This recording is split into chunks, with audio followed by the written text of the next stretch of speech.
60년대 인도네시아 부흥의 주역으로 쓰임받았던 멜테리 선교사님의 책 급하고 강한 바람처럼은 성경에 기록된 기적들이 오늘날에도 얼마든지 일어날 수 있음을 증언합니다. 하나님은 어제나 오늘이나 영원토록 동일하신 분임을 한번 생생하게 실감해 보세요. 1965년 9월 26일 밤 200여 명의 교인들이 교회에 모여 기도하는 중에 갑자기 이상한 일이 일어났다. 장로교인 우리는 사도행전 2장의 오순절 성령 강림 사건을 옛날 이야기로만 알았었다. 그동안 우리 목사님은 늘 이렇게 말해왔다. 하나님께서 2000년 전 교회에 성령을 주셨으므로 교회에 속한 오늘날의 모든 사람은 자동적으로 성령 세례를 받은 것입니다. 그러나 그날 밤 하나님은 성령 세례가 이미 자동적으로 다 실행된 것이 아님을 보게 하셨다.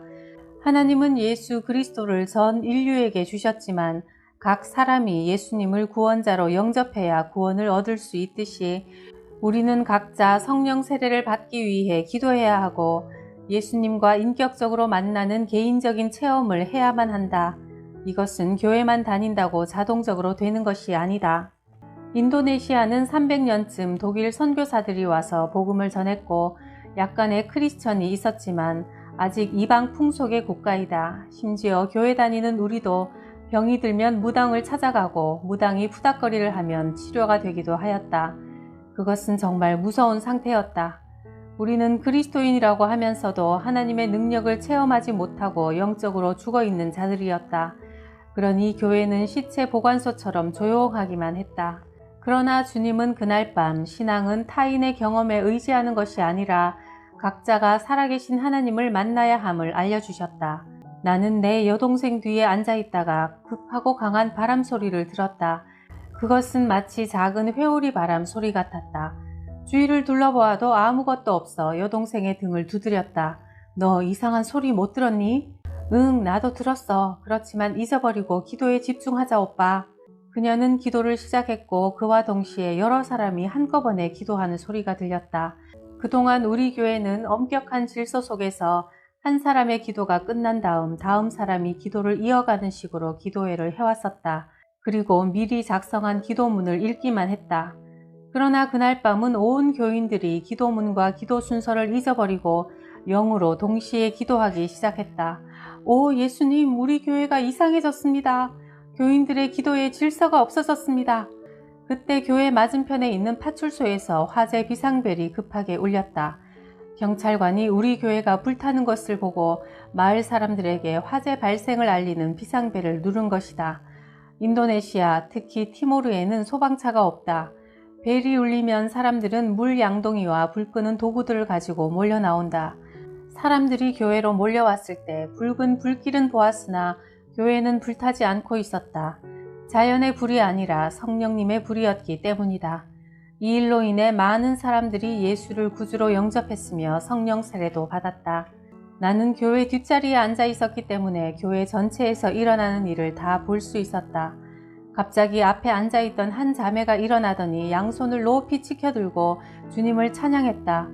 그녀는 우리나라 전역에서 사용되는 공식적인 인도네시아어조차 모르는 문맹으로 티모르 부족어만 알아듣고 말하는 정도였다. 그러던 그녀가 매우 유창하고 완벽한 영어로 기도하기 시작했다. Oh Jesus, I love you. Oh, I want to take the cross and follow you. 그러자 이번에는 그 자매의 반대편에서 한 남자가 독일어로 기도하기 시작했다. 전 교인이 일어나서 다른 언어로 주님께 경배하기 시작했다. 그 밤의 예배는 하늘나라가 이 땅에 임한 아주 황홀한 예배였다. 어떤 이들은 불어로 찬양했고 다른 지방 방언들로 기도하고 찬송했다. 한 여인은 자기가 히브리어로 말하고 있는 줄도 모르고 샬롬 샬롬을 외치고 다녔다. 불을 끄려고 양동이에 물을 담아 가지고 달려온 수많은 사람들이 우리의 기도 소리를 듣고 웅성거렸다. 이 사람들이 돌았나? 이상한 소리를 짓거려대고 전과 달리 아주 큰 소리로 기도하고 있잖아. 사람들은 호기심에 가득 차 교회로 밀려들었고 성령이 일하시기 시작했다. 교회로 들어온 마을 사람들이 죄를 회개하고 예수를 구주로 영접했다. 그들은 집으로 달려가 마법 도구, 점성술 기구들, 음란서적, 꿈, 해몽책 등을 모두 가져와 교회 마당에 모아놓고 불태웠다. 누가 설교를 하지도 않았다. 오직 성령이 그의 방법으로 역사하셨다. 그런 열기 속에 집회는 한밤중까지 계속되었다. 주님께서 한 사람 한 사람에게 그들의 죄를 세밀하게 알려주셨고 모인 많은 사람들이 마음에 큰 찔림을 받았다. 갑자기 한 형제가 강단에 나와서 섰다. 이것은 파격적인 일이었다. 우리 교회에서 평신도는 강단에 절대 서지 못한다. 그곳은 오직 목사와 장로를 위한 장소일 뿐이었다. 그런데 바로 며칠 전에 회심한 그 형제는 의젓하게 강단에 서서 성경을 펼치고 사도행전 2장 17절을 읽기 시작했다. 하나님이 가라사대 말세에 내가 내 영으로 모든 육체에게 부어주리니 너희 자녀들은 예언할 것이요 너희의 젊은이들은 환상을 보고 너희의 늙은이들은 꿈을 꾸리라. 형제 자매 여러분, 주님께서 저에게 말씀하시길 오늘의 이 일은 성령께서 하신 것이라고 하셨습니다. 그리고 내일은 우리가 나가서 복음을 전할 것이라고 하십니다. 그때까지 나는 조용히 있었으나 더 이상 참을 수가 없었다. 아니, 어떻게 평신도가 복음을 전하러 간다는 말입니까? 우리는 신학교도 성경학교도 다녀본 적이 없고 믿은 지 얼마 되지도 않았는데 복음을 전한다니 도저히 불가능한 이야기입니다. 그러자 그가 대답했다. 주님은 내게 말씀하시길 복음 전파는 모든 그리스도인들의 의무이며 평신도가 복음을 전하러 가는 것은 지극히 당연하다고 하셨소. 복음을 전하는 일은 목사나 전도사, 장로들의 일만이 아니요 모든 크리스천은 예수 그리스도를 전하는 편지요. 그의 말이 옳았다. 예전에 나처럼 그릇된 관념들이 교회를 침체시켰다. 우리는 말씀을 단순하게 믿는 믿음을 상실하고 계산적인 머리로 교회에 앉아 있었기 때문에 그동안 아무 일도 할 수 없었던 것이다. 그날 이후 3개월 만에 우리 교회에는 이 마을 저 마을로 복음을 전하러 다니는 평신도 모임이 70개나 생겼다. 그리고 우리의 발길이 닿는 곳마다 이적과 기사가 뒤따랐고 이들을 통해 인도네시아 부흥이 비로소 시작된 것이다. 우리 교인들 중에 한 형제가 집에 술을 숨겨놓고 있구나 하는 지적을 받았다. 무슨 소리야? 우리 집 어디에 술이 있단 말이야? 그는 회개를 거부하며 잡아뗐다. 그러자 주님은 그 형제가 24시간 안에 회개하지 않으면 죽을 것이라는 말씀을 주셨고 다음날 집회에 그 형제가 참석했을 때 회개할 시간이 1시간밖에 남지 않았다는 경고를 재차 받았다. 만일 주님 앞에 회개하지 않으면 당신은 죽을 것이요.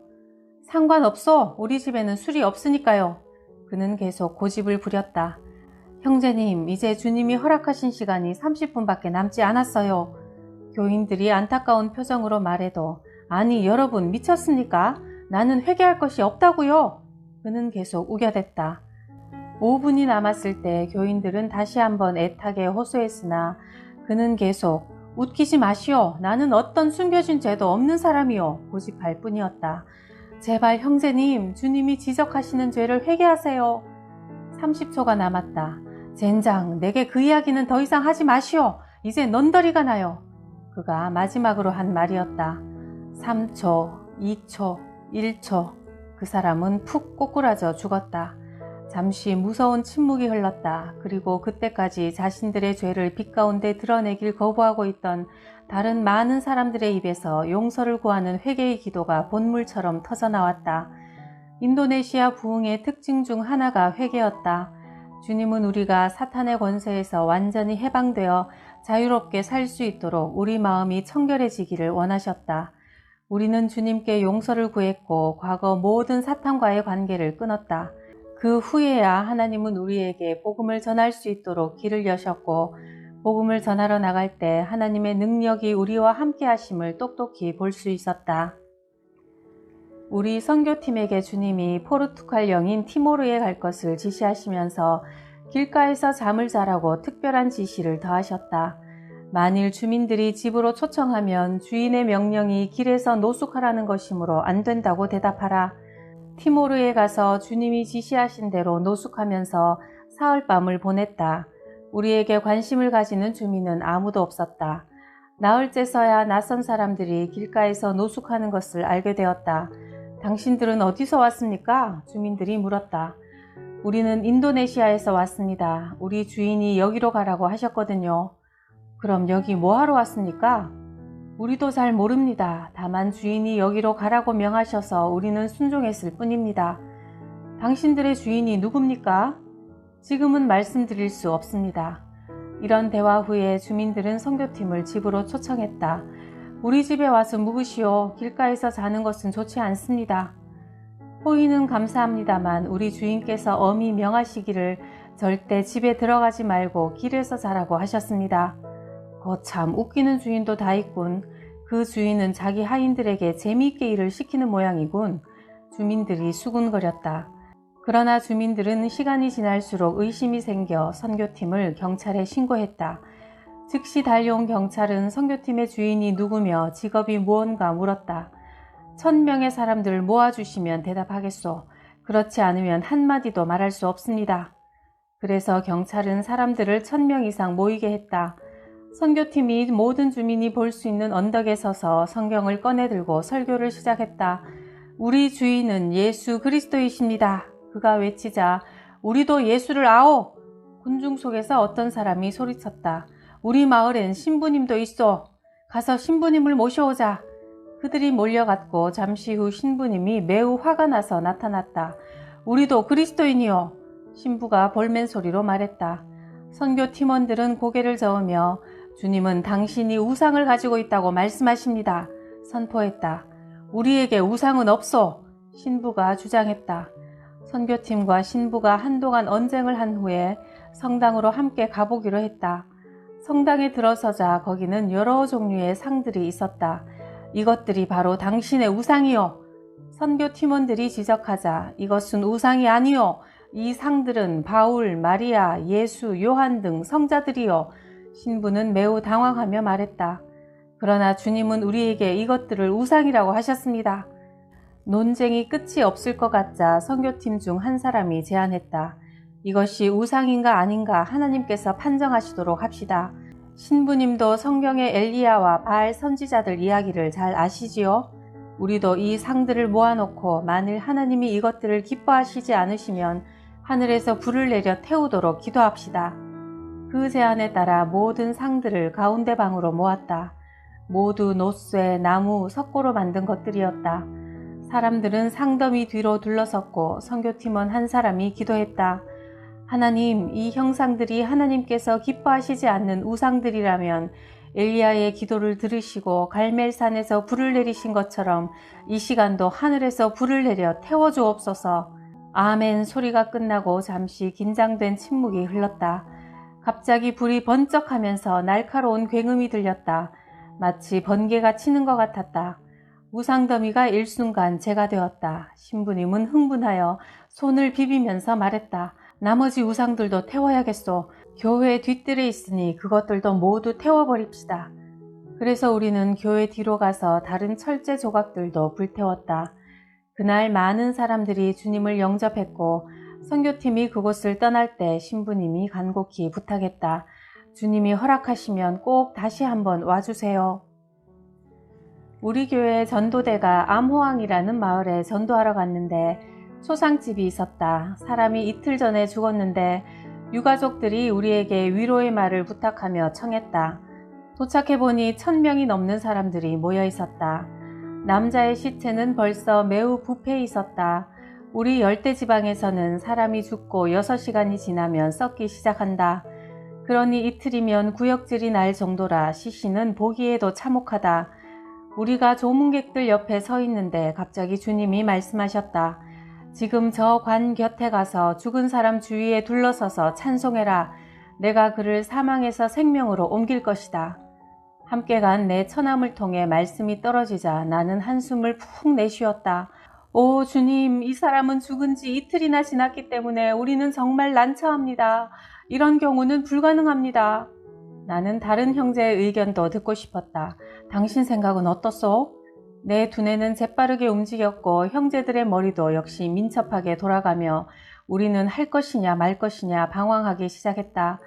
그 순간 우리는 하나님의 말씀을 신뢰하지 못해 실패했던 지난 일이 떠올랐고 나는 즉시 기도했다. 오 주님, 당신의 말씀을 믿을 수 있는 단순한 마음을 주옵소서.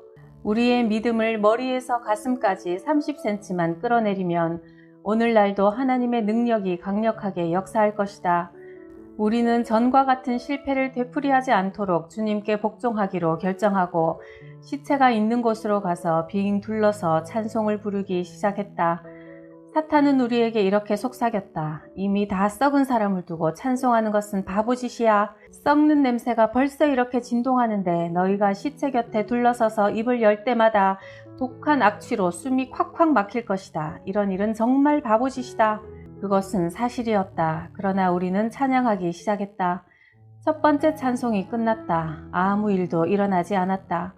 우리는 다소 불안했다. 주님, 이 사람을 살리시려거든 빨리 일으켜주세요.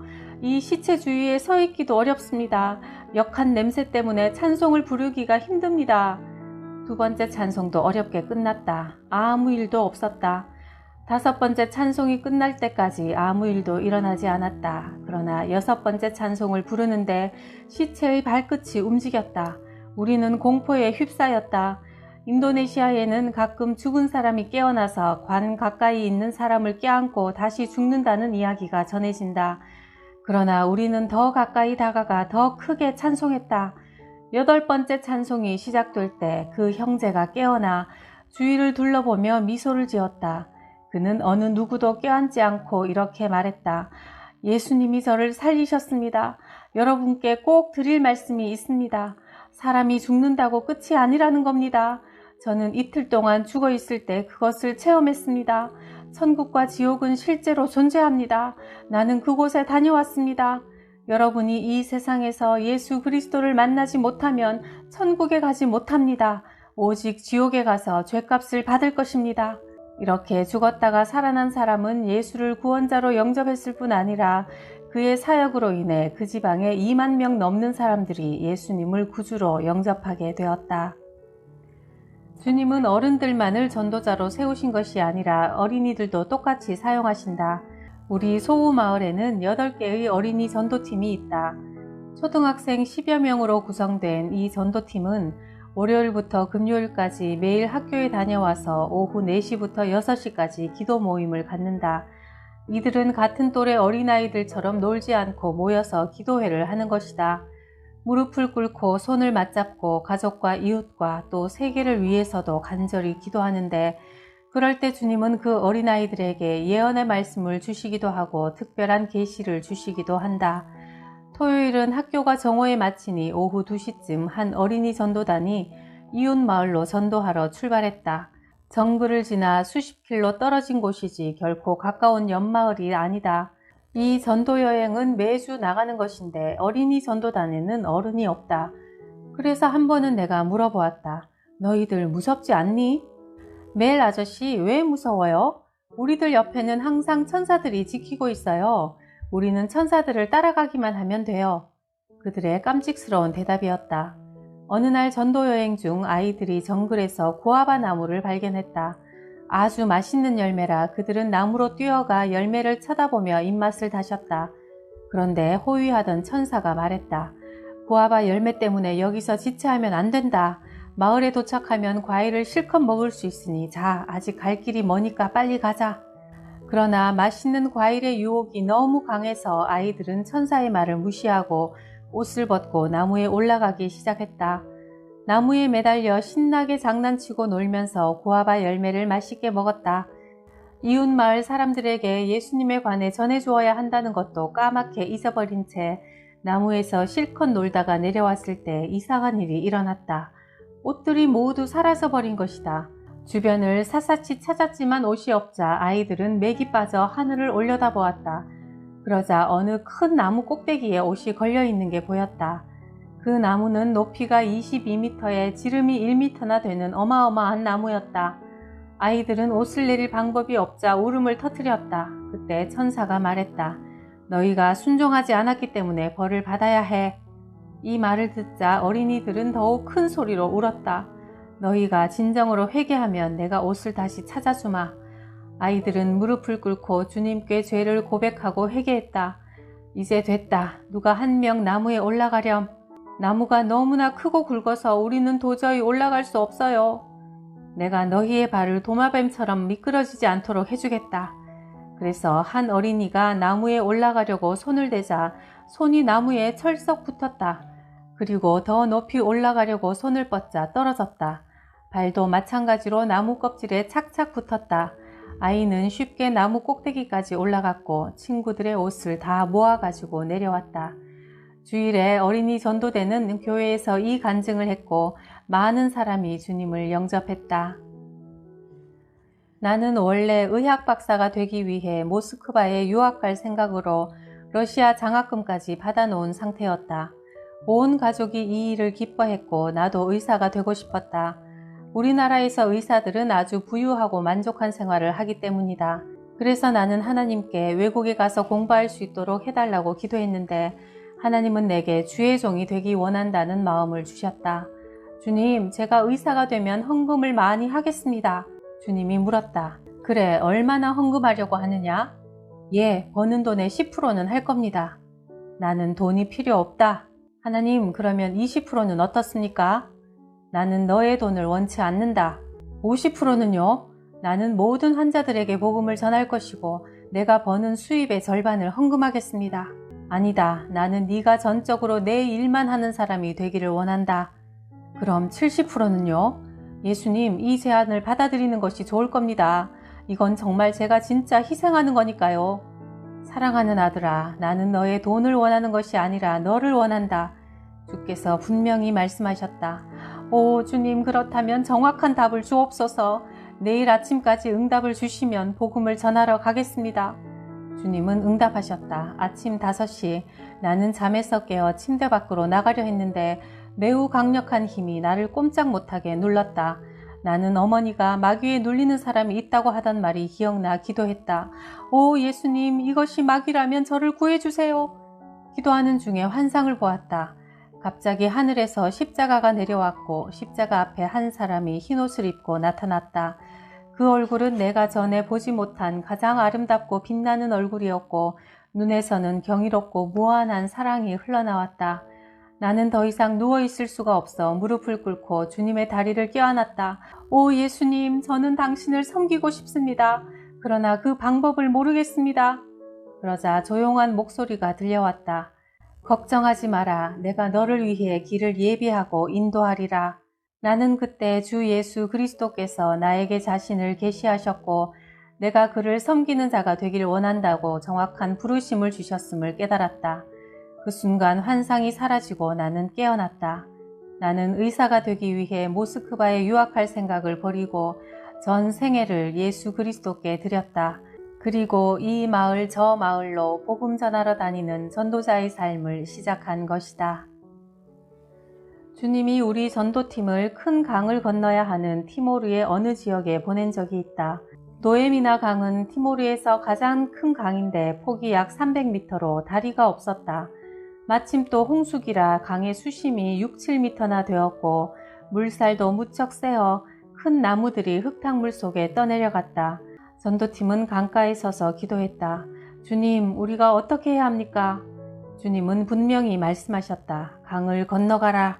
강가에 모여있던 이교도들이 이들에게 물었다. 당신은 무엇하는 사람들이요? 우리는 복음을 전하러 다니는데 강을 건너려고 합니다. 당신들 미쳤군요. 지금 강을 건넌다면 모두 익사해서 당신들의 신께 시체를 바치게 될 것이요. 심지어 우리를 지켜보던 몇몇 그리스도인들도 주님께서 뱀처럼 지혜로우라고 하셨어요. 지금은 마음을 가라앉히고 강가에서 기다리는 것이 현명합니다. 지금 강을 건너가다가 여러분들이 모두 죽으면 누가 하나님을 믿고 섬기겠소? 물이 줄어들면 우리가 강 건너는 것을 도와주겠소? 아니요, 주님은 바로 지금 건너라고 하셨소. 팀원들 간에도 약간의 동료가 있었다. 지금은 건너지 말자. 아무래도 무리야. 그 순간 한 형제가 말했다. 여러분, 사람들의 충고를 따르기 원한다면 여기서 기다리시오. 그러나 나는 바로 지금 주님께 복종하겠소. 다른 팀원들이 계속 머뭇거리자 그 형제는 강물에 들어섰다. 안 돼요! 당신은 죽어요! 사람들이 비명을 질렀다. 만일 제가 죽는다면 사람들에게 제가 어리석어서 죽었다고 하지 말고 우리 주님께 순종하다가 죽었다고 전해주시오. 그가 돌아보며 웃었다. 첫 발을 강 속에 들여놓자 물이 종아리까지 찼다. 5발, 6발, 물이 무릎을 넘지 않았다. 그 형제가 수심 6m는 좋게 될 강 중간까지 갔는데도 물은 그의 무릎에서 찰랑거렸다. 강 가운데 서서 그가 전도팀을 돌아보며 소리쳤다. 강물이 깊지 않아요. 건너오세요. 형제, 지금 강바닥에 서 있는 것이요? 아니면 물속에 서 있는 거요? 저도 잘 모르겠지만 강바닥처럼 느껴져요. 발밑이 딱딱해요. 빨리 건너와요. 모든 전도팀들도 용기를 내어 강물에 들어서자 그들도 발이 땅에 닿는 똑같은 경험을 했다. 이것을 보고 있던 이교도들이 물이 깊지 않은 것으로 생각하고 강 속으로 뛰어들어 첫 발을 강에 들여놓자 물속으로 휩쓸려 들어갔다. 결국 사람들은 기적이 일어났음을 깨달았다. 네가 물 가운데로 지날 때에 내가 함께할 것이라. 강을 건널 때 물이 너를 침몰치 못할 것이며. 이사야 43장 2절. 우리 하나님은 자기 백성들에게 하신 말씀을 이루시는 분이셨다. 1971년 조우 마을에 네네 마리아라고 불리는 한 노인이 매우 심하게 앓고 있어 그녀의 친구들이 내게 와서 기도해 주기를 부탁했다. 우리가 마리아의 집에 도착했을 때 그녀는 이미 죽어 있었다. 6시간이나 지나 온몸이 차갑고 뻣뻣하게 굳어 있었다. 그러나 우리가 문에 발을 들여놓자마자 주님은 내게 죽은 여자의 머리에 손을 얹고 기도하라고 말씀하셨다. 내가 기도를 시작하자 주님은 아름다운 환상을 보여주셨다. 나는 하나님 보좌 앞에 하늘을 보았다. 주위에는 아름다운 천사들이 둘러서 있고 보좌 위에는 예수 그리스도께서 앉아 계셨다. 영광과 사랑이 충만한 채로. 그리고 주님이 말씀하셨다. 네네 마리아야, 너는 땅으로 다시 내려가 보아야 한다. 천사들이 그녀를 일으켜 세우고 강한 날개를 저으며 아래로 내려오기 시작했다. 오, 주님을 찬양합니다 라고 내가 말하는 순간 방 안에 있던 사람들은 그녀가 살아났다 하고 탄성을 질렀다. 마리아가 벌떡 일어나 침대 위에 똑바로 앉더니 우리를 보고 미소를 짓는데 그녀의 얼굴은 광채로 빛이 났다. 그녀가 우리에게 놀라운 이야기를 들려주었다. 천국에서 예수님을 만났는데 예수님은 뒤로 끌리는 하얀 옷을 입고 계셨고 큰 책을 열어보시더니 말씀하셨어요. 마리아, 너의 이름이 생명책에 기록되어 있다. 그리고 네가 70살이라고 여기 적혀 있다. 나는 사실 내 나이가 정확히 몇 살인지 모르고 살아왔거든요. 잠시 후 주님은 내게 땅으로 돌아갈 때라고 말씀하셨고 하늘 문 옆에 서 있던 두 안내원을 시켜서 데려가도록 명하셨지요. 이 이야기를 들은 방 안의 모든 사람들은 생명의 주인이신 하나님을 경배하며 기쁘게 찬양했다. 1973년 1월 우리 교인 부부가 이웃집 앞을 지나가고 있는데 우는 소리가 들려왔다. 울음소리가 큰 것을 보니 무슨 큰일이 났나 싶어 들어가 보니 방에는 희미한 불빛 아래 남자가 꼼짝 않고 누워있고 그 옆에는 여인이 무릎을 꿇고 흐느끼고 있었다. 갑자기 남편이 죽었어요. 그 여인은 비통하게 울었다. 얼마나 됐나요? 몇 시간쯤 됐어요. 부부가 살펴보니 시체는 숨도 맥도 멈춘 채 이미 팔다리도 꼿꼿이 굳어 있었다. 오, 안 됐군요. 우리가 장례 치르는 일을 도와드리죠. 사실 그 교인 부부는 믿은 지 얼마 안 된 초신자들이었다. 4개월 전만 해도 그들은 이슬람 광신자들이었다. 그러나 주님께로 돌아온 후 새로 받은 믿음에 대해 배우려고 애쓰는 중이었다. 아내 되는 교인이 이렇게 말했다. 우리 목사님이 지난 주일 설교 말씀에 예수님은 예나 지금이나 결코 변함이 없다고 하셨어요. 2000년 전에 예수님이 죽은 사람을 살려주실 수 있었다면 오늘도 우리를 위해 그렇게 하실 수 있지요. 주님께 그의 뜻이 이루어지도록 구합시다. 부부는 머리를 숙이고 주님께 기도했다. 사랑하는 주 예수님, 이 남자를 죽음에서 일으켜 주시옵소서. 그렇지 않다면 주님의 방법으로 이 여인을 위로해 주십시오. 당신은 무엇이 최선의 길인지를 아시니 우리는 그냥 이 상황을 주님의 손에 맡겨드립니다. 이렇게 간단히 기도하고 나서 부부는 여인과 인사를 한 다음 밖으로 걸어 나왔다. 그런데 그들이 20m쯤 걸어왔을까 갑자기 그 여인이 문 밖으로 달려나오는 것이다. 돌아와요! 돌아와 보세요! 당신들이 떠나자마자 남편이 움직이기 시작했어요. 그들이 방 안에 다시 들어왔을 때 남자가 침대 중간에 걸터 앉아서 활짝 웃고 있었다. 아니, 어떻게 된 일이요? 내가 죽은 후 예수님과 하늘에 있었어요. 그곳은 너무도 아름다워서 예수님이 나를 보고 땅으로 다시 돌아가라고 하실 때 사실은 오고 싶은 생각이 전혀 없었어요. 그러자 예수님은 내게 섭섭해하지 마라. 곧 내가 다시 땅으로 내려가 나와 함께 영원히 살도록 해주겠다고 말씀하셨어요.